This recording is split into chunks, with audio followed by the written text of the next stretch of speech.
அனைவருக்கும் வணக்கம். நம்ம daily prelims and mains point of வியூல 5 கொஸ்டின்ஸ் கரண்ட் அஃபேர்ஸில் பார்க்குறோம். இன்றைக்கி என்ன கொஸ்டின்ஸ் இருக்குது அப்படிங்கிறத பார்ப்போம். ஸோ ஃபர்ஸ்ட் கொஸ்டினில் பார்த்தீங்க அப்படின்னா மொத்தம் ஒரு 4 ஸ்டேட்மெண்ட் வந்து கொடுத்துருக்காங்க. Total voter count in Tamil Nadu 6.36 crore. மொத்த வாக்காளர்களின் எண்ணிக்கை அப்படின்னு பார்த்தோம்னா 6.36 கோடி. கரெக்டு தான் ஃபர்ஸ்ட் ஸ்டேட்மெண்ட். அடுத்ததாக பார்த்தோம்னா constituency with high number of voters எங்கே அப்படின்னா சோழிங்கநல்லூர். கரெக்டு தான். இதுவே லோ நம்பர் ஆஃப் ஓட்டர்ஸ் அப்படின்னா கீழ்வேலூர். அதிக வாக்காளர்களை கொண்ட தொகுதினா அது சோழிங்கநல்லூர், குறைந்த வாக்காளர்களை கொண்ட தொகுதி அப்படின்னா அது கீழ்வேலூர். சரிங்களா?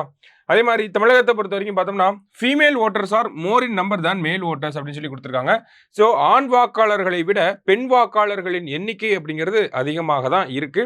அதுவுமே சரிதான். மொத்தம் எல்லா ஸ்டேட்மெண்ட்டுமே நம்ம கரெக்ட் தான். ஸோ ஆல் கரெக்ட் அப்படிங்கிறதா கரெக்ட் ஆன்சர். சரியா? அடுத்தது, what was the primary objective of CROPS experiment அப்படின்னு சொல்லி கேட்டிருக்காங்க. ஓகேங்களா?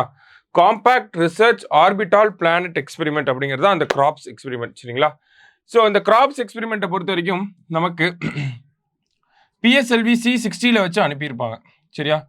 ஸ்பேடெக்ஸ் மிஷனோட ஒரு பகுதியாக தான். ஸோ அதனுடைய அப்ஜெக்டிவ் என்ன அப்படின்னு பார்த்தோன்னா ஜெர்மினேஷன் ஆஃப் சீட்ஸ் இன் மைக்ரோகிராவிட்டி, அதாவது நுண்புவியீர்ப்பு விசையில் விதைகள் முளைத்தல் அப்படின்னு சொல்லி கொடுத்துருக்காங்க. தட்டப்பயிரை வச்சு அனுப்பியிருப்பாங்க. சரிங்களா? ஸோ அந்த தட்டப்பயிறு விண்வெளியில் நமக்கு ஸ்ப்ரவுட் ஆயிருக்கு. ஓகேவா? அதுதான் இந்த இடத்துல கேள்வியாக வந்திருக்கு. சரியா? அடுத்ததாக பார்த்தோம்னா government has formed a committee to revise the base year of wholesale price index from 2011-12 to 2020-23 under the chairmanship of அப்படின்னு கேட்டிருக்காங்க. 2011-12 ஆண்டிலிருந்து 2022-23 மொத்த விலை குறியீட்டின் அடிப்படை ஆண்டை திருத்துவதற்காக எந்த குழுவை அரசாங்கம் அமைத்துள்ளது அப்படின்னு பார்த்தோம்னா ரமேஷ் சந்த் அப்படிங்கிற ஒரு தலைமையில் இந்த குழு அமைக்கப்பட்டிருக்கு. ஹோல்சேல் பிரைஸ் இண்டெக்ஸ் குழு அப்படின்னு ஞாபகம் வச்சுக்கோங்க. சரியா? ஸோ ரமேஷ் சந்த். அடுத்ததாக பார்த்தோம்னா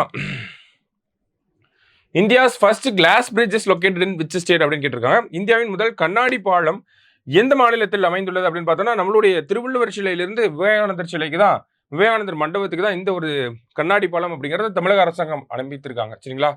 ஸோ கடலில் அமைக்கப்பட்ட ஃபர்ஸ்ட் கிளாஸ் பிரிட்ஜ். லாஸ்ட்டாக பார்த்தீங்க அப்படின்னா border Gavaskar trophies related to which sport அப்படின்னு கேட்டிருக்காங்க. பார்டர் கவாஸ்கர் கோப்பை எந்த விளையாட்டுடன் தொடர்புடையது அப்படின்னு பார்த்தோம்னா நமக்கு cricket. India Australia test match நடந்துச்சு இல்லையா? ஸோ அந்த கோப்பையின் பேர் தான் பார்டர் கவாஸ்கர் டிராஃபி அப்படின்னு சொல்றாங்க. இன்னைக்கு 5 கொஸ்டின்ஸ் பார்த்துருக்கோம். தேங்க்யூ. சுரேஷ் IAS அகாடமி, வெற்றியின் முகவரி.